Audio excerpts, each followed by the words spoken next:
And so what we have done is we have John talking for about 20 minutes, and then we're going to share some information with you. I think that will be very helpful, including Tim Mueller comments from Pharmacare Consultant. Did I say that right? And then we'll take your questions. So welcome. Well, first I'll begin by introducing John. As I said, John came a couple of years ago. His story wasn't complete, and so we're happy to have him back and tell about his wife, Virginia, who he was married to for nearly 72 years. And John is a young 94-year-old man, and we give cheers to celebrating our elders today, and they have a lot of wisdom to share with us. So welcome, John. I'm looking forward to your story. Thank you. And thank you for coming and joining me on my journey with Alzheimer's. This is a couple's journey with Alzheimer's. What you're seeing on the screen is kind of the highlights that I'll talk about. Those are road signs along the journey that we experienced. And this actually the journey started about 2009 when our family started seeing, before I did, changes in Virginia. And it started out with just forgetting things, repeating things, and then it went on to this level later on, signs of regression. Our two daughters were visiting us one day, and she called me into the bedroom and she said, "Who are these two ladies we're visiting with?" And then one night I'm watching television in the den. She came in and said, "Come on, we got to get going." And I said, "Where are we going on?" "We got to go pick up John, my husband, at the airport." And then frequently, "When is my daddy coming to get me?"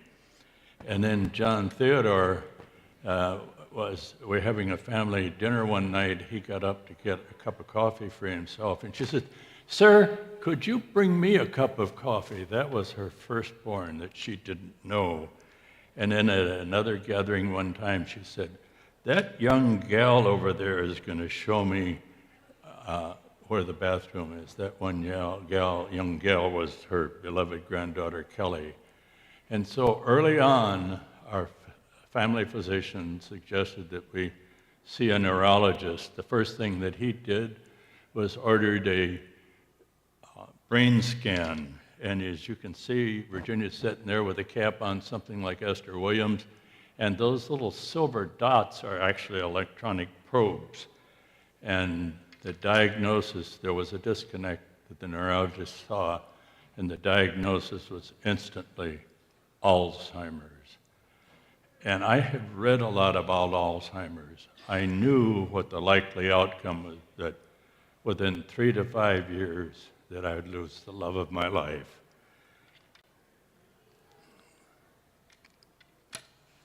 And then just some information. There's what some of the celebrities, Charles Heston lived 5 years after diagnosis, Glenn Campbell 6 years, the Dutchman 10 years, Pat Summitt, the coach of the great Tennessee women's basketball team, lasted just 5 years. So you can see why I was really panicking. But one thing I had was the tremendous support of my family. And I have friends that are caregivers that don't have all that much support, and I'm very grateful.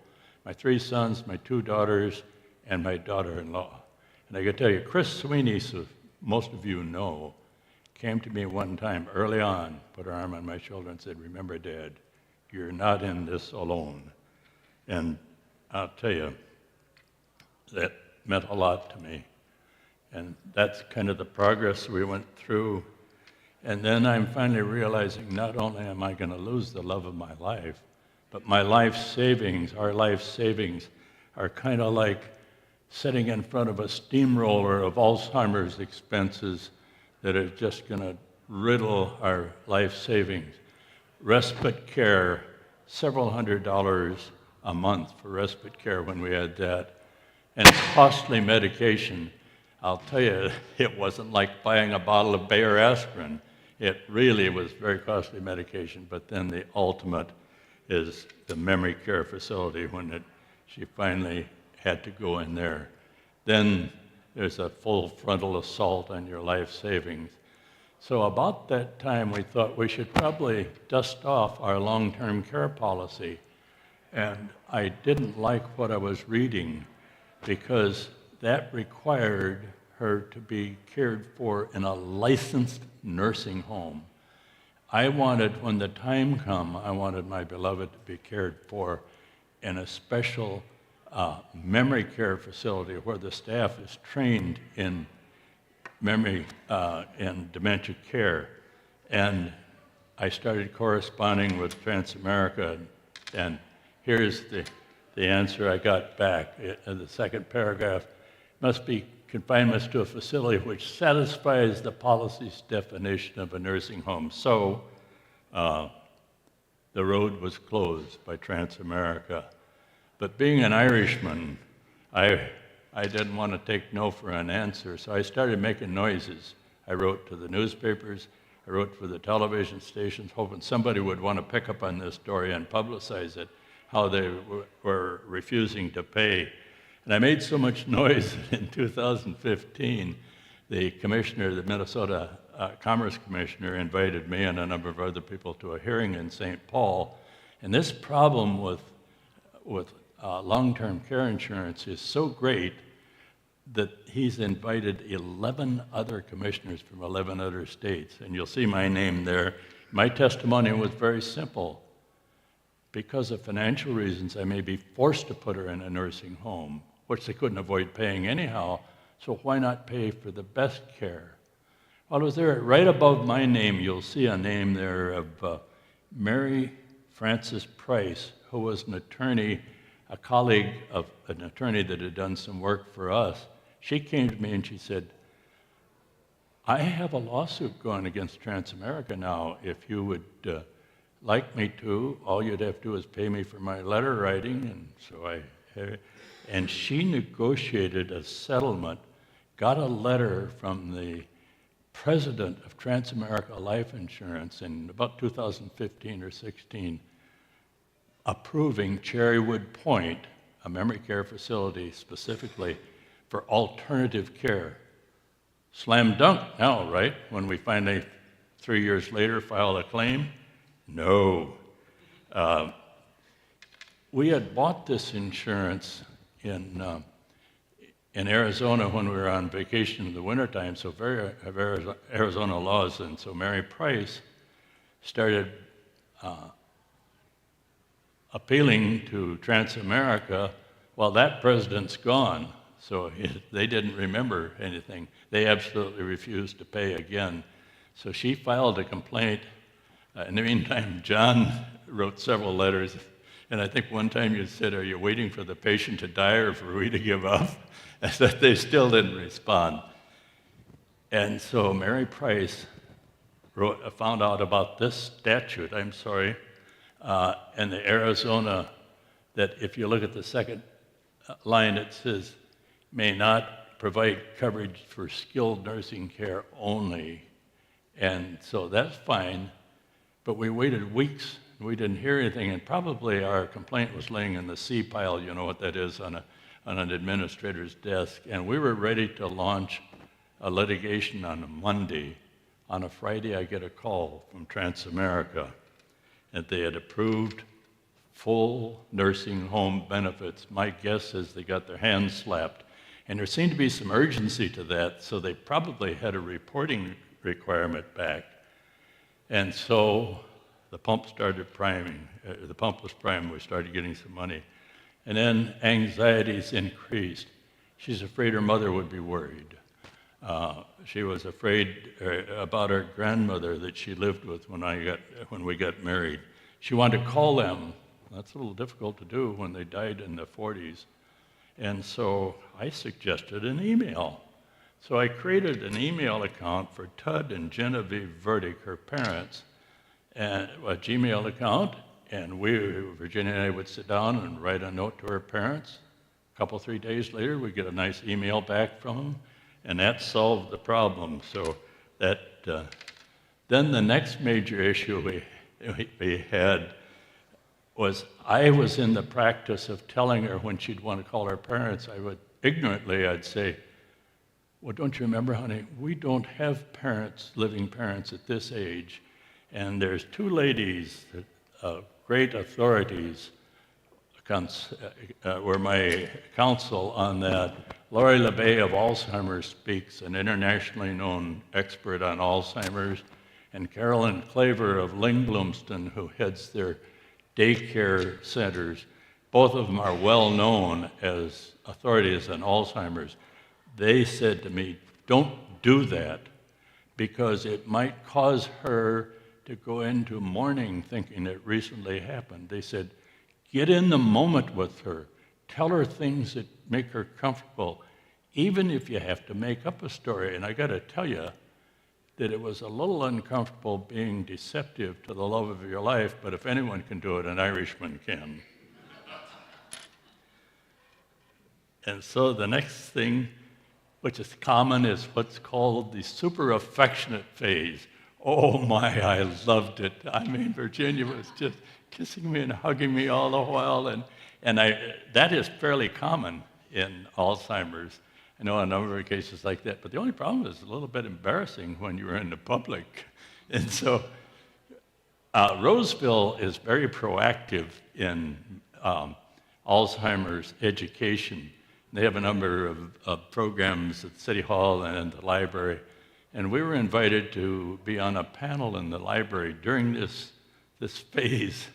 And so I answered the question, and then the moderator turned to Virginia and said, Virginia, you have anything to add? She said, oh yes, I just love my husband. He's been such a wonderful husband. I've been so happy married to him. And an audience, about 35 people, just roaring with laughter. And I waited until the decibel level got down a little bit, and I said, she thinks I've been a good husband. I am so grateful for memory problems. They had another laugh. And then the next thing we faced was what I call financial exploitation. Cherrywood, where we lived, all of a sudden, during COVID, they were grasping for sources of revenue, so they started creating feed. They had been crushing her medication, which takes 10 minutes or 10 seconds, putting in pudding and applesauce. Been doing it for a year. It's part of the service. All of a sudden, it becomes special medication. And they wanted to charge me $3,000 a year, and I refused to pay it. And we were really at an impasse. And Laurie LeBay, that you met just a slide or two ago, knew about the Attorney General in the state of Michigan had filed a cease and desist order to a bunch of nursing homes for doing the same thing. Not only that, out on YouTube was a video of a national television broadcast on this subject. Laurie sent it to me. I downloaded it on the iPad. We had our next meeting, and I asked our manager and our director of nursing if they'd allow me to show them a little video, and I did, and they realized. And by the way, their other office here in Plymouth at the same time was having some exposure, and so I don't think they wanted any more publicity. So we settled out. They asked if I would be willing to give Virginia medication. I did. I said I'd be glad to, which gave me unlimited access to her that I didn't have before. And they got rid of a thorn in their side, and they got paid for work that I was doing. So we settled out. And then the next thing that happened was during the journey, I took over the kitchen. I had never boiled water before, let alone prepare a meal. And she's sitting at the kitchen table one night, and she could see I'm totally frustrated. I'm in over my head. And she realizes I needed some help. So she said to me, where is your wife? You're not my husband, you're too old. Because she still saw herself as that 19-year-old beauty that I married. And then the next thing, I realized we needed some respite care. I needed to have some time to go. We were in a Cub store, and there was a lady ahead of it, had her purchases on the apron, put the divider in. We put our purchases on the apron, and Virginia pushed the lady's stuff. I had got up here and hovered over it like this, and because somebody was going to take our stuff. I said, honey, please step back. Well, then get your butt up here. Yeah. And so then we went to the Costco store, and there you have the cart on one side and the member on the other side. She grabbed a hold of this cart and wouldn't let go because that's our stuff. And so I realized that if I'm going to get any errands done, I better have some respite service. And so Ling Bloomson has a daycare service called The Gathering, so she went there one day a week. And then Salvation Army also had, at that time, daycare service, and she went 2 days a week there. And so that's when I really realized that the first draining of our life savings, the faucet was open because that was very expensive. And then about that time, halfway through the journey, Chris read an article in the Minneapolis paper about a support group called Memory Care, or Memory Cafe in Roseville. And here's a little video KSTP did on it. That is offering some new hope. Photojournalist John Gross has the story. It's a unique support group because it's for both the person with Alzheimer's and their care partner. You go for the camaraderie, and this group brings that back. Everybody's laughing and clapping, Virginia. and now the person who was anxious feels comfortable. And 2 years ago, Lori LeBay started one of the first memory cafes in the U.S. Now there's close to 100 all over the country. Arthur's Memory Cafe has 2 groups. I was probably in denial for almost a year. Then I realized that, that's the hand we've been dealt, and unlike poker, you can't call for new cards. I meet other people. And so that was about the time that the anxieties for just getting terrible, wake up in the middle of the night, she couldn't know where the baby was, and then she was realizing what was happening to her, and she'd say, "Are you going to put me away?" And then she'd say, "I just want to die. I'm losing my mind." Oh, God, that was tough times. And I wanted to give her that doll, but I was afraid to because she would have known what was going on then. And so I put it away, and the next thing that happened, another roadblock, I had a heart attack. And I'd had 4 heart attacks since 1986, and it scared the bejeebers out of our family. And Cherrywood Point was under construction at that time, and that's a multi-care facility with memory care, assisted living, and independent living. So in 2017, at the push of 5 kids, because Virginia couldn't live alone, and they're afraid something was going to happen to this old dog, so they pushed us into, I screamed and hollered that it was going to cost nothing to do it. We moved in 2017, and then about 15 months later was when we had to go into memory care. And so it's decision time. And we had a conference call with the 5 family members. Every one of them said, "Yes, Dad, memory care is where she should be." So then we got a full frontal assault on our life savings. And she had a very comfortable little room there. It was just like a studio apartment, so that was the good part of it. You can see she had a chair, a bed, there's a couch you can't see, and a nightstand. But that nightstand shouldn't have been there because she fell and hit her head on the nightstand, and we had to take her to the hospital to get stitches put in. And then the anxieties there, when I'd kiss her goodnight to leave, "Aren't you going to sleep with me?" And then she'd tell her, "I want to go home." And just how do you answer that? And then she'd ask the staff, "Where is my husband?" And of course she couldn't find the baby. And that was about the time my daughter Jenny said, "Dad, let's dust off that doll." And we did, and we gave it to her. And this next video, she's loving that doll, patting it, talking to it. And here was the little window out there she wrapped around her. That doll was a godsend. That really helped us go through that. And then the next phase, systematically, she'd forgotten who the family was, but still knew who I was. And then she didn't know who I was anymore. And so she was very devoted to her husband, as I've told you before, but she didn't know who he was.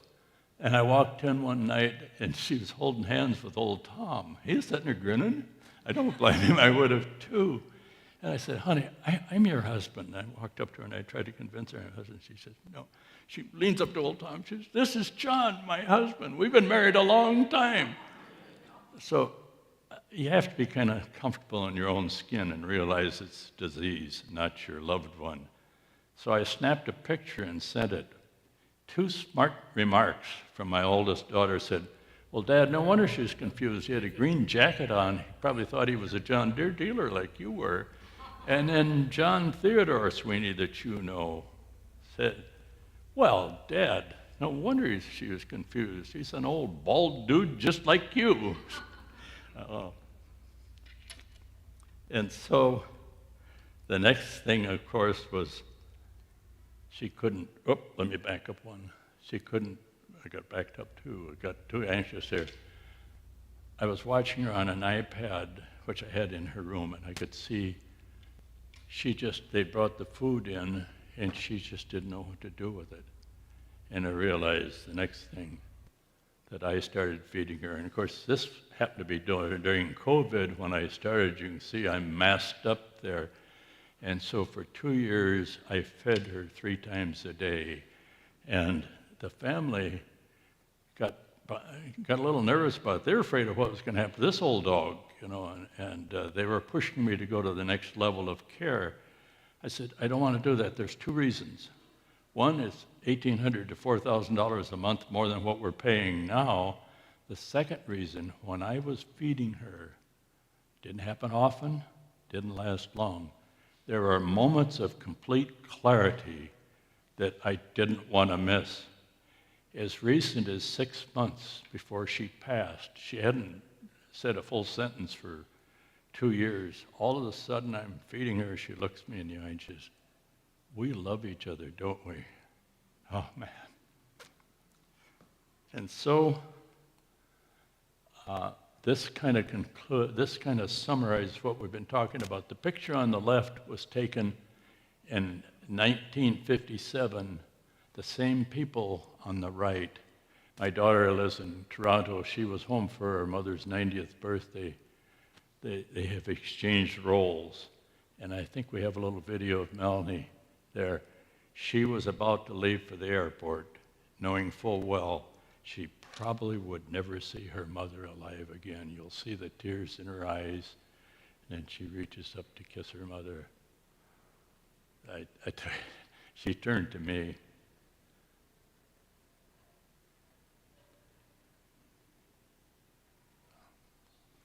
And so, I'm sorry, on Valentine's Day, 2024, about 10 minutes before she passed, I kissed her for the last time, and with a broken heart, I said goodbye to my beloved.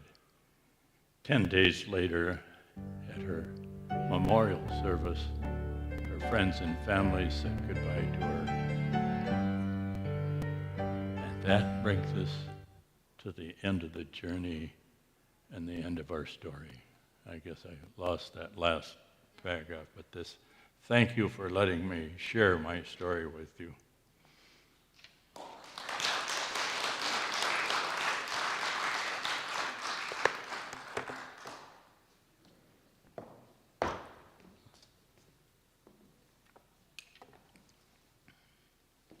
Thank you, John. That was such a personal and impactful story. We wanted to also share some tips for you for dealing with dementia. And I think that, some of the dementia and the Alzheimer's, some of us feel like we have dementia. Sometimes we can't remember things. And the truth is that this will affect a lot of us if it isn't right now. And so I think these communication tools, which we took from Lori DeLay's site, and we kind of combined them, but I think they're really helpful, even in general. And they speak to a lot of what you talked about just on the other side. Smile, stay calm and positive. A quiet environment is best. And I have friends who have said that when their parents are, they're with their parents, it gets to be a little too much. A quiet environment is going to be your friend. Be inclusive in your conversation. Show respect. As John said, don't ask if they remember your name. Don't ask, do you remember me? Accept and validate. And I thought this one was really interesting. Repetitive questions are new to them every single time. So that's important because it happens as we grow older. I think we repeat things and we don't remember that we've already said that. So just think, that's new to them every time. And then arguing won't work. As frustrated as you might get, it just won't work. Logic isn't always relative to somebody who has dementia or Alzheimer's.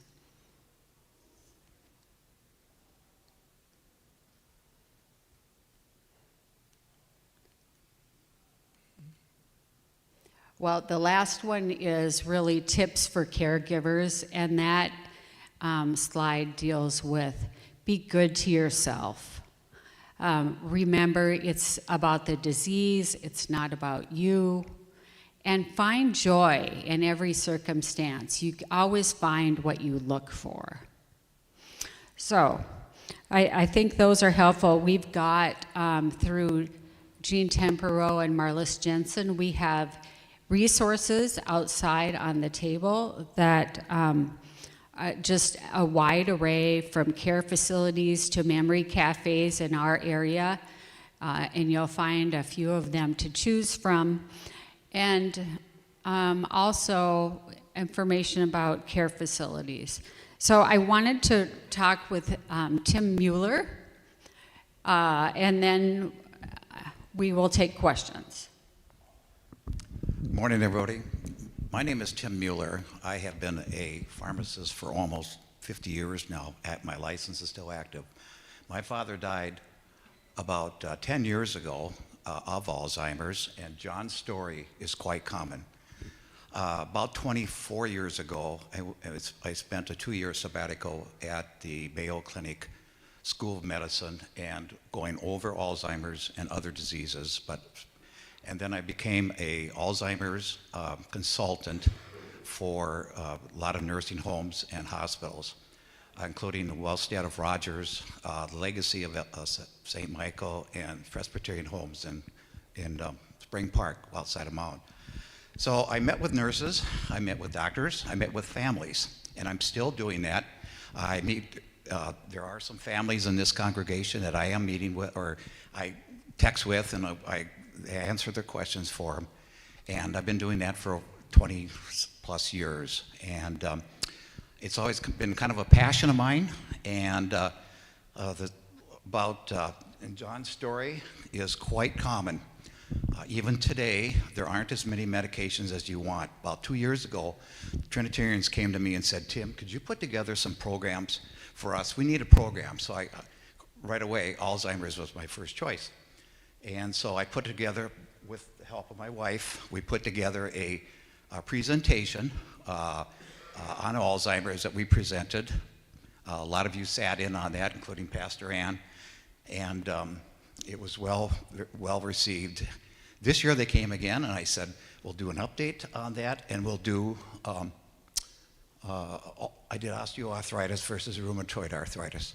Now this is kind of in a lecture format.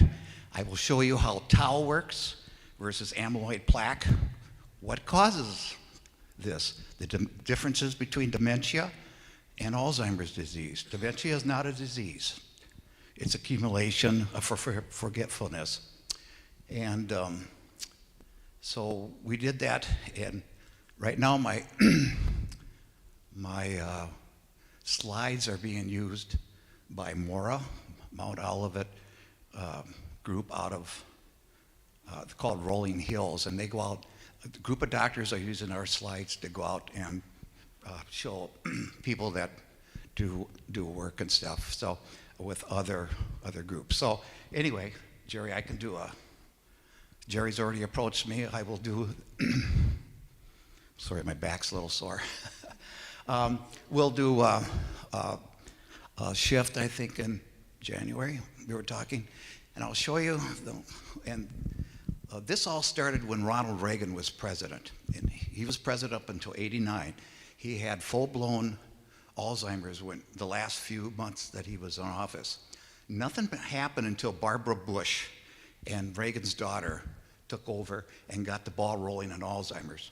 There's 6 million people that suffer right now, and Alzheimer's is the 6th #1 cause of death in the United States.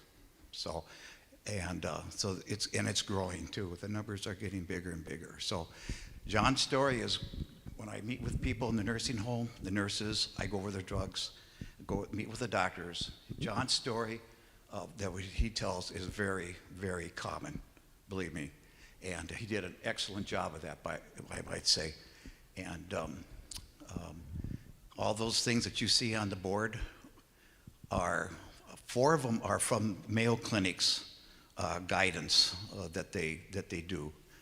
The only one that I don't see there is they do say never talk to somebody about an Alzheimer's patient about somebody passing, a relative or a good neighbor or something like that. Otherwise, those are the ones from Mayo Clinic, and that they have used for years. So with that, I'll do that presentation, and then so. Thank you very much. There's a lot of information, as you can hear, a lot to take in, and I will look forward to hearing more from you, Tim. I think that it would be a great time to take some questions, and Rich has one. I was going to ask that if it helps to help someone with that, to try to keep them organized in some sense, so they know to put the keys away in the same spot each time, or as the mind deteriorates, is it not able to keep organized anymore? I mean, papers go in a certain spot and keys go here and coats get hung up in a certain spot. Yeah. Or if you encourage that, is it pushing them too far? Well, again, if they're uncomfortable, let it happen. I remember one lady in one of our support group, she's, oh, what the heck? In other words, don't sweat it. If, let them have some freedom, because you're not going to change them. You can't, as this is arguing with them or trying to reason with someone with dementia. It just isn't going to work. And you just have to accept the hand you've been dealt. And I don't know if that answered the question. But when my mother-in-law had it, also she still appreciated a sense of humor. Yeah. Does humor keep them lighthearted and make their life full of joy? Virginia did. In fact, about halfway through the journey, I said to her, hon, with your good looks, you could have married a man that wasn't bald or overweight. She says, I did. So, yeah, she did. I still remember my mother in her last days, I said, I love you, we're going to miss you so much when you're gone. And she said, well, if you want to, you come with me if you like. I said to her one night, I said, and I was talking to her on the iPad during COVID. I said, honey, I love you very much. Did you know that? Yeah, you just told me.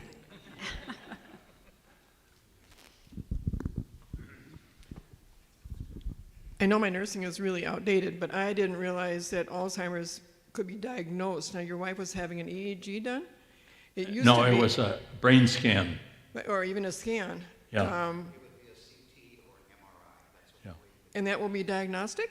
Yes, that's the way you can tell. Well, it used to be that the diagnosis was simply was symptoms and on death. Not anymore, no. Okay. The MRIs, they can verify it because they look at the amyloid plaque that's built up in the neurons that's cutting down the neurodegeneration that starts the process. Okay. And for that, you would have to be going to a neurologist? Neurologist? Your ordinary physician? Yeah. Yeah. Now, they have come out with, and I'll tell you, there are blood tests that you can come out with now. There's a couple of them. One that figure out if you have it. It's about $1,275 from a group out of the state of Washington and the doctors. And it's called, they're called biomarkers, and I'll talk about that. But you have biomarkers for leukemia, cancer, everything in your system, called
All right, Tim was just sharing a little bit about how far the diagnostic tools have come, and one tip he just gave was have a shingle shot. And here you go. I was just going to say that I think it's helpful to families if a diagnosis can actually be made. I mean, sometimes then you've got that concrete information in front of you, which a lot of times we're in denial. All right, anyone? Well, John Sr., you're an inspiration and a blessing to us kids. Thank you. I think of myself as a kid. Thank you. All right. Thank you for coming, everyone. Please check out the resources on the table, and we'll look forward to hearing more about this medical.